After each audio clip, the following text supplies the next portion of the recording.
Oke, lanjut ya. Tadi ya kita bahas tentang katrol. Hari ini kita bahas tentang katrol. Katrol merupakan roda yang berputar pada porosnya. Biasanya pada katrol juga terdapat tali atau rantai sebagai penghubung. Berdasarkan cara kerjanya, katrol merupakan jenis pengungkit karena memiliki titik tumpu, kuasa, dan beban. Katrol digolongkan menjadi 3 ya. Tadi ada katrol tetap, katrol bebas, sama katrol majemuk. Jadi bedanya apa? Kalau katrol tetap merupakan katrol yang posisinya tidak berpindah pada saat digunakan ya. Ini posisinya di sini. Terus dan katrolnya tidak bergerak ya, maksudnya posisinya tetap di atas dan sering digunakan di yang bendera atau sumur timba. Pada katrol bebas, bedanya adalah kalau pada katrol tetap, si katrolnya tetap tidak bergerak. Kalau katrol bebas, katrolnya bergerak dari bawah ke atas, seperti itu. Berbeda dengan katrol tetap, pada katrol bebas, kedudukan atau posisi katrol berubah dan tidak dipasang pada tempat tertentu. Ya, jadi dia tidak dipasang pada tempat tertentu karena dia bergeraknya bebas naik turun. Katrol ini biasanya ditempatkan di atas tali yang kedudukannya dapat berubah. Salah satu ujung tali diikat pada tempat tertentu, jika ujung lain ditarik maka katrol juga akan bergerak. Nah, katrol jenis ini bisa kita temukan pada alat-alat peti kemas dan di pelabuhan. Nah, ini biasa dipakai di peti kemas dan juga pelabuhan. Nah, sekarang masuk ke katrol majemuk. Nah, apa bedanya yang tadi yang katrol tetap, katrol bebas, dan katrol majemuk? Kalau tadi kan katrol tetap, kelihatan ya bedanya. Katrolnya ya udah tetap, dia tidak bergerak. Kalau katrol bebas, katrolnya yang bergerak. Kalau katrol majemuk, ini adalah perpaduan dari katrol bebas dan katrol majemuk. Katrol bebas dan katrol tetap. Gitu. Jadi ini gabungan. Di paling atas ada katrol tetap, katrol bebasnya di bawah, atas, bawah, naik turun gitu ya. Katrol majemuk merupakan perpaduan dari katrol tetap dan katrol bebas. Kedua katrol ini dihubungkan dengan tali. Pada katrol majemuk, beban dikaitkan pada katrol bebas. Salah satu ujung tali dikaitkan pada penampang katrol tetap. Jika ujung tali yang lainnya ditarik, maka beban akan terangkat beserta bergeraknya katrol ke atas. Oke, sekarang kita tulis di sini. Tulis di sini tadi ya, katrol dibagi menjadi 3. 1, katrol tetap. Katrol tetap adalah katrol yang posisinya tidak berubah. Terus yang kedua, katrol bebas ya. Silakan dibuka bukunya halaman 66, halaman 67 tuh. Katrol bebas merupakan katrol yang kedudukannya dapat berubah. Yang ketiga ada katrol majemuk, perpaduan dari katrol tetap dan katrol bebas. Oke, kalau kemarin pada tuas ya ada bagian-bagian F, ada bagian-bagian F, LF, LW, dan W. Kalau pada katrol, bagian mana yang W, LF, dan lain-lainnya itu? Nah, bisa sambil dibuka bukunya lagi, halaman 66, halaman 67. Oke. Lihat ya, ini ada A, B, W, sama F gitu ya. Kalau misalkan F sudah kelihatan nih, F-nya sebelah sini. Ini adalah F-nya, W-nya adalah si bebannya ini. Lalu OF-nya dari mana? LW-nya dari mana? LW-nya nih dari tengah. Dari tengah ke B. Jadi dia jari-jarinya. Jari-jari dari katrol tersebut. Kalau F kan tadi yang panjangnya ini, yang sebelah sini, yang bagian nariknya. W adalah si bebannya. Kalau misalkan LW-nya ya berarti dari tengah sampai sini. Berarti LF-nya dari mana? Dari tengah sampai A. Kalau di buku ada digambarkan OB dan OA. Kita anggap di tengah sebagai O. Kalau LW berarti dari O sampai B. Kalau LF berarti dari O sampai A. Ini adalah LW sama LF itu jari-jarinya ya. Dari tengah ke pinggir. Nah, ini seperti itu. Nah, lalu bagaimana cara nilai dapat persentage. Nah, bagaimana cara menghitungnya? Sama kayak kemarin ya. Pada katrol, cara menghitungnya adalah sama kayak kemarin. Oh, ini di sini deh salah nih. Pada katrol tetap.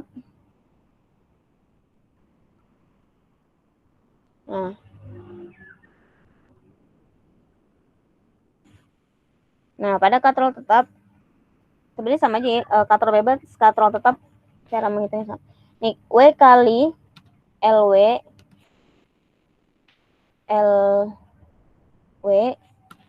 sama dengan F kali LF. Caranya sama kayak kemarin menghitung pengungkit atau tuas ya. W kali LW sama dengan F kali LF. Bedanya adalah kalau pada katrol tetap keuntungan mekanisnya adalah 1 ya. W per salah.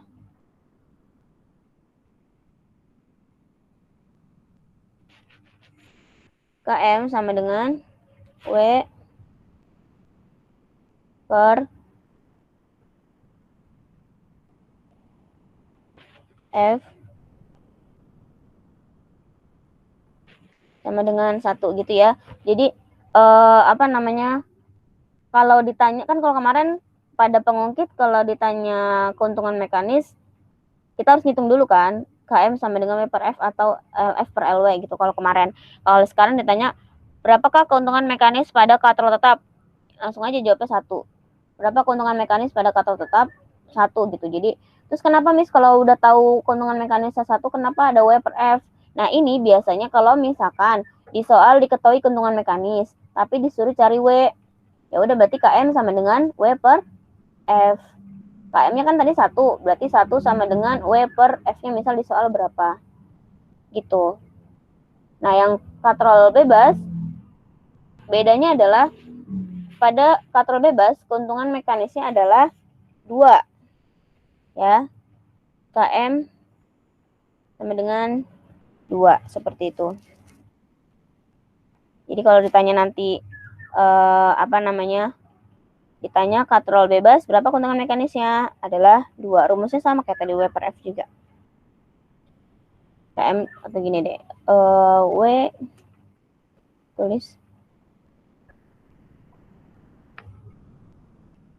W per F ada di buku ya. W per F sama dengan 2. Gitu. Oke, kalau katrol majemuk, nah katrol majemuk ini katrol majemuk keuntungan mekanisnya adalah sejumlah dengan talinya. KM sama dengan W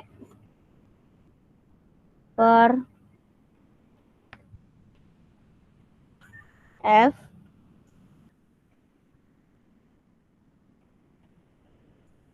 sama dengan X. Nah, X ini adalah jumlah talinya. X sama dengan jumlah tali. Jadi, semakin banyak tali, maka keuntungan mekanisnya semakin besar.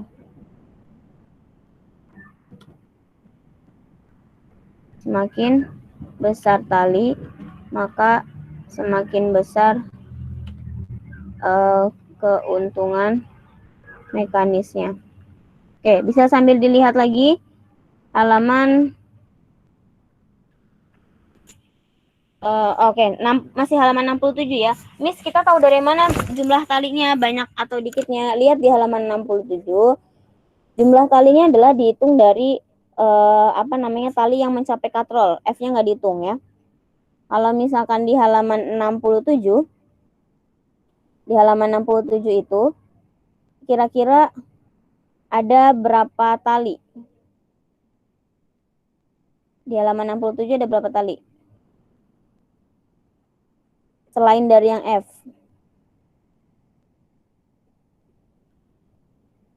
Oke, halaman 67 itu ada 2 tali dari mana? Dari tali yang bagian halaman 67 bagian bawah ya, yang gambar 3.14. Halaman 67 ada 2 tali dari mana? Dari tali yang dari atas ke bawah tuh yang W2 sama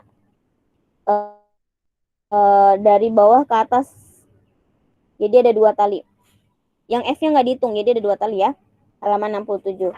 Nah, kalau kalian buka lagi halaman 68. Halaman 68. Kalau halaman 68 ada contoh 3.3. Ada contoh 3.3. Ya, ada contoh 3.3. Dia bilang perhatikan diagram susunan katrol takal berikut. Tentukan mana yang memiliki keuntungan mekanik yang paling besar tadi. Pada katrol takal atau katrol majemuk, nih, semakin banyak tali maka semakin besar keuntungan mekanisnya. Oke, yang bagian A ada berapa tali? Ya, diam lagi, silak. Bagian B ada berapa tali? Ya, diam lagi. Yang bagian C ada berapa tali? Siapa yang jawab ini? 2. Yang B ada 2, yang A ada berapa? Berapa? Coba bagian A kan dari atas ke katrol yang bagian bawah tuh. Terus dari bagian bawah ke atas lagi. Berarti A itu ada berapa katrol? Ada berapa tali?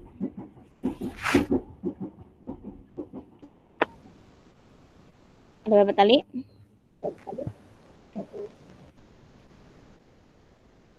Yang A itu ada 2 tali ya. Yang bagian dari atas ke katrol yang bawah. Dari bawah ke atas ada 1 lagi. Jadi ada 2 totalnya pada bagian A. Kalau bagian B itu pokoknya ngitung talinya, lihat aja talinya ya. Selain dari yang pada F. Yang B juga dari atas ke bawah, dari bawah ke yang tempat nyantol itu loh. Itu juga ada 2. Kalau yang C ada berapa tali?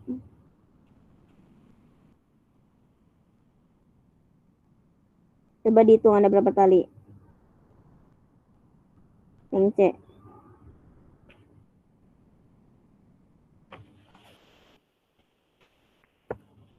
Halo? Bisa nggak ditinggalin kan? 6. Oke, 6. Dari mana 6?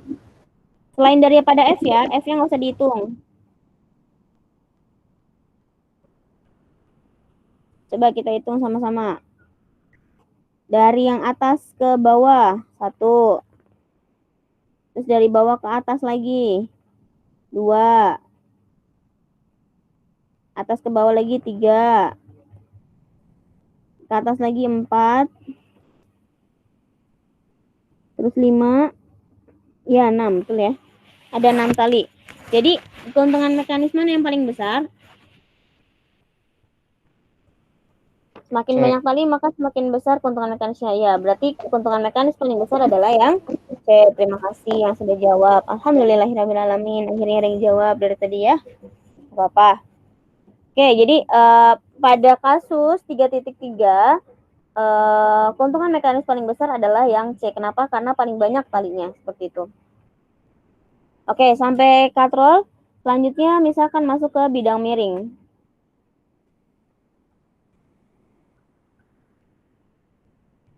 Nah, ini ya yang tadi. Kalau misalkan mencari KM, keuntungan mekanisnya kan katrol tetap 1. Lalu kenapa ada W per F-nya? Ini untuk misal mau cari W atau mencari F, tapi yang diketahui hanya keuntungan mekanis. Bisa pakai segitiga. KM sama dengan W per F. KM-nya kan 1. Tulis 1 di sini, terus W per F deh. Tinggal bikin segitiga apa yang dicari. Oke, sekarang masuk ke bidang miring. Nah, ini pakai ini aja deh. Ini udah ada. Pakai bidang miring. Bidang miring merupakan salah satu jenis pesawat sederhana yang digunakan untuk memindahkan benda dengan lintasan yang miring ya. Jadi kalau digambarkan bidang miring ini seperti ini contohnya. Digunakan pada misal kalau mau ngangkut barang dari bawah ke atas atau ngangkut barang dari dari bawah tuh ke mobil, kan belakangnya suka ada tanjakan seperti ini. Nah, itu sebenarnya fungsi dari bidang miring. Tangga juga sebenarnya fungsi dari bidang miring ya. Salah satu aplikasi dari bidang miring itu tangga. Ya, oke, ini adalah anggap sebagai bidang miring seperti ini. Kalau tadi pada pengungkit ada W, LW, F, LF gitu ya. Kalau pada bidang miring adanya adalah F, S, W sama H. Ya, di mana F-nya ini adalah yang warna hijau nih.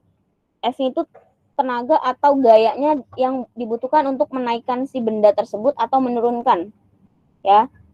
F-nya, gayanya yang dibutuhkan untuk menaikkan si benda atau menurunkan benda. Itu disebut F-nya. S-nya adalah sepanjang yang warna biru, sepanjang lintasan si bidang miring tersebut. Nih, sepanjang ini adalah S-nya. Ini, sepanjang ini adalah S-nya. W-nya yang mana? W-nya adalah si bebannya seperti biasa nih, W-nya. H-nya yang mana? H-nya yang kuning, yang ketinggian. Oke. Lalu bagaimana keuntungan mekanisnya? Keuntungan mekanis sama dengan W per F sama dengan S per H. Boleh dipakai salah dua. Boleh pakai KM sama dengan W per F atau W per F sama dengan S per H. Tergantung kebutuhan. Apa yang diketahui di soal boleh dipakai dari salah satu ini. Salah dua ya. Boleh KM sama dengan W per F atau W per F sama dengan S per H atau KM sama dengan S per H. Tergantung dari apa yang diketahui di soal. Oke, kita masuk ke contoh yang pertama ya. Misal ada F kali S sama dengan W per H ya. Disuruh cari F. S-nya adalah 3 sepanjang lintasan ini. S-nya adalah sepanjang lintasan ini 3 meter. W-nya adalah si bendanya. Ini. H-nya adalah ketinggiannya. Yang ditanya adalah F. Ya udah, masukinlah F sama F kali S-nya adalah 3 sama dengan W-nya adalah si bendanya 400 dikali H-nya adalah 1,5 ya. Ya udah, F kali 3, 3F sama dengan 400 kali 1,5, 600. Berarti F sama dengan, tinggal dibagi, 600 bagi 3 sama dengan 200. Seperti itu. Nah, terus mencari, misal disuruh cari KM ya. KM boleh pakai W per F atau S per H, tergantung apa yang diketahui. Misal kita mau pakai W per F ya, KM sama dengan W per F. W-nya adalah tadi berapa? 400. F-nya adalah 200. Berarti 400 bagi 200 sama dengan 2. Ini saya mau pakai S per H, silakan. Berarti KM sama dengan S per H. KM sama dengan S per H. S-nya adalah 3, H-nya adalah 1,5. Jawabannya tetap sama. Mau pakai W per F atau S per H sama aja. Ya. Seperti itu. Ada yang mau ditanyakan? Silakan dipoto. Ini bagian 1, ini bagian 2.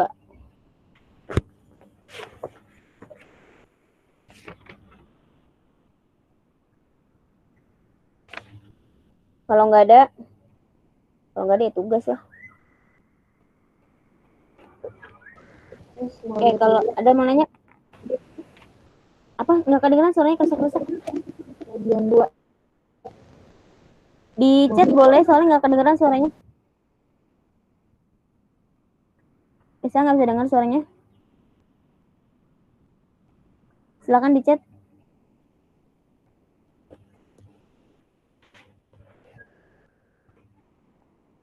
Oh, foto bagian 2. Ini bagian 2, bidang miring. Ini yang 1, katrol. Katrol bagian 1. Oke, PR-nya adalah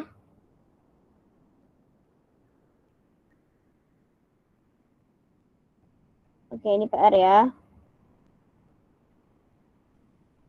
PR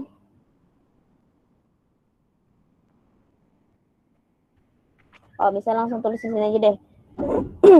Langsung buat ya di assignment-nya.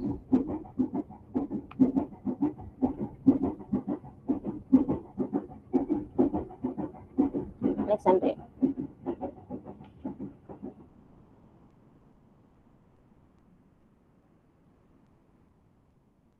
Oke, tugas pesawat sederhana 3 ya. Kita baru 3 kali tugas kan. Kerjakan halaman 72 bagian tabel nomor 1 sampai 3.